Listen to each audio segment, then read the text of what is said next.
نحمده ونصلي على رسوله الكريم.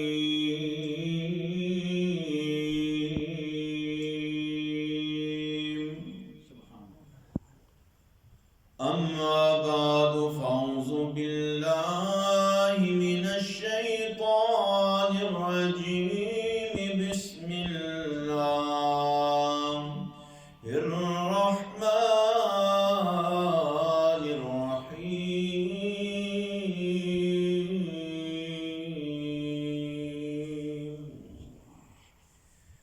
فقد قال الله تبارك وتعالى في شان حق حبيبه مخبرا وآمرا: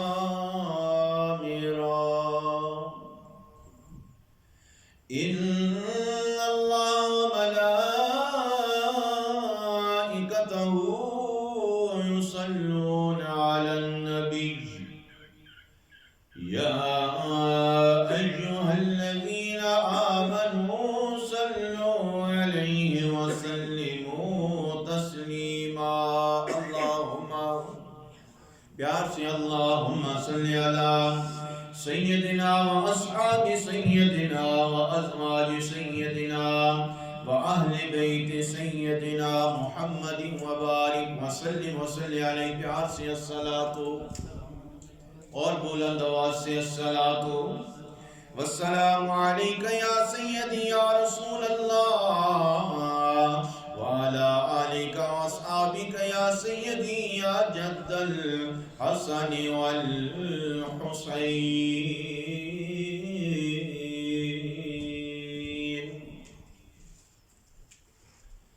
حمد و ثنا کے بعد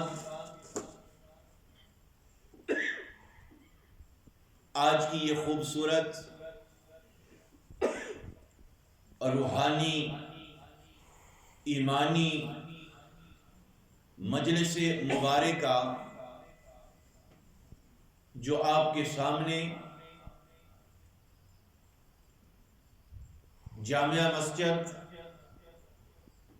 امیر ملت ٹرسٹ برمنگھم میں محرم الحرام کے ان ایام میں انعقاد پذیر ہے.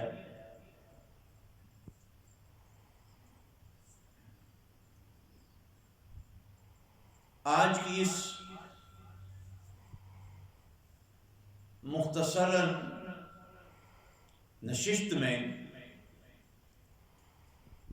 میدان کرب و بلا میں جن حضرات نے شرکت فرمائی، جن حضرات نے جام شہادت نوش فرمایا، جن حضرات کو 10ویں محرم شریف کے بعد قیدی بنایا گیا، ہر ایک ہستی، ہر ایک پاک طیب طاہر بی بی پاک اور ہر ایک شخص، خواتین و مرد، جوان، بزرگ عمر، درمیانی عمر، حتیٰ کہ دودھ پینے والے بچے تک یہ داستان غم، دکھ اور خون کے آنسوؤں سے بھری ہوئی ہے. اس میدان جود و سخا میں ایک ایسی شخصیت کا ذکر آپ کے سامنے کرنا چاہتا ہوں کہ جس شخصیت کا میدان وفاداری میں، میدان وفا میں اور اپنوں کے ساتھ نبھا کر رکھنے کا اور آخری سانس تک رشتہ داری، تعلق داری، پیری مریدی، یارانہ، جو بھی آپ نام دے دیں، اس نسبت کو نبھا کر رکھنا، جسے وفا کہا جاتا ہے۔ کائنات وفا میں وفاداری کی مثل و مثال جو ہے وہ اس خاندان پاک میں سے اللہ تعالی نے حضرت سیدنا مولا غازی عباس علمدار علیہ السلام کو یہ تاج وفا میرے رب نے عطا فرمایا ہے۔ آج تو دنیا میں آپ دیکھیں نا، بھائی بھائی کے ساتھ وفا نہیں کر رہا، اولاد والدین کے ساتھ وفا نہیں کر رہے، یار یاری کا دعویٰ کرتا ہے لیکن یاری کی وفا نہیں کر رہا، مرید ہو جاتے ہیں پیر کے، وفاداری کا عہد کرتے ہیں بیعت کے وقت کہ ہم وفا کریں گے آخری سانس تک، لیکن وفا کے میدان میں الا ماشاءاللہ، الا ماشاءاللہ کا مطلب ہے کہ کوئی ہیں جو وفا کرتے ہیں، کوئی ہیں جو آخری سانس تک نبھاتے ہیں، لیکن آج وفا کی رسم، وفا کا رواج، وفا کا نام مطلبی ہو گیا ہے۔ جہاں مطلب نظر آتی ہے تو وفا بھی کرتے ہیں، جہاں کوئی فائدہ نظر آتا ہے تو وفاداری بھی کرتے ہیں، لیکن اصل میں وفا عباس ہونی چاہیے، اصل میں وفاداری غازی عباس والی ہونی چاہیے کہ سانس جا رہا ہے لیکن وفا نہیں چھوڑی جا رہی، کنبہ قبیلہ لٹایا جا رہا ہے لیکن جس سے وفا کی ہے وفا نہیں چھوڑی جا رہی۔ آج ہمیں بھی عہد کرنا چاہیے مجھ سمیت کہ جس کے ساتھ لگاؤ پکی لگاؤ، جس کے ساتھ رشتہ قائم کرو پکا قائم کرو، جس کے ساتھ دوستی یاری رشتہ داری کرو، پھر دنیا الٹ کی پلٹ ہو جائے اس سے بے وفائی کبھی بھی نہیں کرنا، اس کے دل کو کبھی بھی نہیں دکھا۔ تو آئیے چلتے ہیں حضرت سیدنا غازی عباس علیہ السلام کا پہلے تعارف مختصراً کرا دوں، انٹروڈکشن کرا دوں۔ آپ میں سے جو حضرات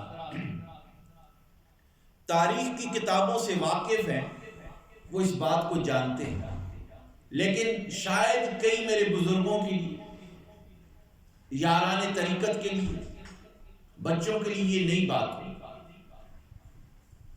حضرت غازی عباس علمدار علیہ السلام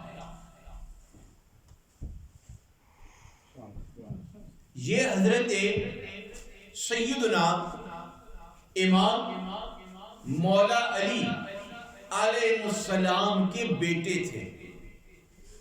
حضرت غازی عباس مولا علی کے کیا تھے؟ بیٹے تھے۔ تو بنے یہ حضرت سیدہ زینب سلام اللہ علیہا اور حضرت امام حسن مجتبی اور امام حسین مظلوم کربلا کے بھائی، ان کے کیا بنے؟ بھائی، کیونکہ بیٹے جو حضرت علی کے ہیں۔ فرق صرف یہ ہے کہ حضرت سیدہ زینب سلام اللہ علیہا، امام حسن مجتبی، امام حسین مظلوم کربلا کی ماں ایک ہے، وہ ہے سیدہ فاطمہ الزہرا سلام اللہ علیہا، اور حضرت غازی عباس علمدار علیہ السلام کی والدہ الادہ ہے، ماں الادہ ہے۔ غازی عباس کی ماں کا نام ہے ام البنین، ام البنین۔ پتہ کیا چلا کہ یہ آپس میں بھائی ہیں، لیکن باپ ایک ہے، ماں علادہ ہے. باپ ایک، بولے نا، باپ ایک ہے، ماں علادہ ہے. لیکن اب وفا کی بات آئی. کبھی بھی حضرت غازی عباس نے، سیدہ زینب نے، امام حسن اور امام حسین نے آپس میں یہ ستیلا ہونے کا بھائی کا کبھی ذکر بھی نہیں کیا اور کبھی ایسے سلوک بھی نہیں کیا. ہمیشہ ایسے سلوک کیا جاتا تھا کہ یہ ایک ہی سکے بھائی ہیں، گو کے مائیں علادہ ہے، لیکن کبھی اس بات کو محسوس نہیں ہونے دیا. اس کو محبت کہا جاتا ہے، اس کو وفا کہا جاتا ہے. پھر آپ دیکھیں، یہ ہوئے بھائی. حضرت غازی عباس بھی ان کے بھائی ہیں، لیکن زندگی کی ساری عمر حضرت غازی عباس نے امام حسن و حسین کو بھائی کہہ کر کبھی بھی نہیں پکارا. تاریخ کی کتب گواہ ہیں کہ آپ نے بھائی کہہ کر کبھی بھی نہیں پکارا. جب بھی آپ حسین کو پکارا کرتے تھے تو آقا پیر و مرشد کے لفظ سے پکارا کرتے تھے کہ حسین آپ میرے آقا ہیں، آپ میرے بادشاہ ہیں، آپ میرے پیر و مرشد ہیں، میں آپ کا خادم ہوں، آپ جو بھی حکم فرمائیں گے میں اس حکم کو پورا کیا کروں گا. اور سیدہ زینب سلام اللہ علیہا کو آپ جب بھی پکارتے تو آپ فرمایا کرتے تھے سیدہ زینب کو کہ آپ بادشاہ ذاتی ہیں، آپ بادشاہ ذاتی ہیں، بادشاہوں کی بیٹی ہیں، بادشاہوں کی نواسی ہیں، میں تو خادم ہوں، جو آپ حکم فرمائیں گے. اور آپ کو پتہ ہے کہ جس وقت آپ کی عمر 4 سال کی تھی، کتنے سال کی؟ 4 سال کی، آپ کی والدہ نے آپ سے کہا کہ بیٹے آج کے بعد، 4 سال کی عمر کیا، والدہ ام البنین نے فرمایا کہ بیٹے آج کے بعد تو نے نگاہیں اٹھا کر کبھی بھی زینب کے چہرے کو نہیں دیکھنا. 4 سال کی عمر میں نگاہیں کبھی اٹھا کر زینب کے چہرے کو نہیں دیکھنا. عرض کیا اماں جان وہ میری بہن ہے، میری باجی ہے، مجھ سے بڑی ہے، میں ان کا بھائی ہوں. فرمایا ہاں، لیکن آپ نے بھائی بن کر نہیں رہنا، آپ نے اہل بیت کا غلام بن کے رہنا ہے، اہل بیت کا غلام بن کے رہنا ہے. اور ساری عمر پھر آپ نے اپنی ماں کی اس بات کو، اس پر عمل کرتے ہوئے ساری عمر پھر آپ نے کبھی بھی نگاہیں اٹھا کر حسن و حسین اور زینب سے باتیں نہیں کی. ہمیشہ جب بھی حاضر ہوتے یا جب بھی بلاتے تو تاریخ والے لکھتے ہیں کہ ہاتھوں کو باندھ کر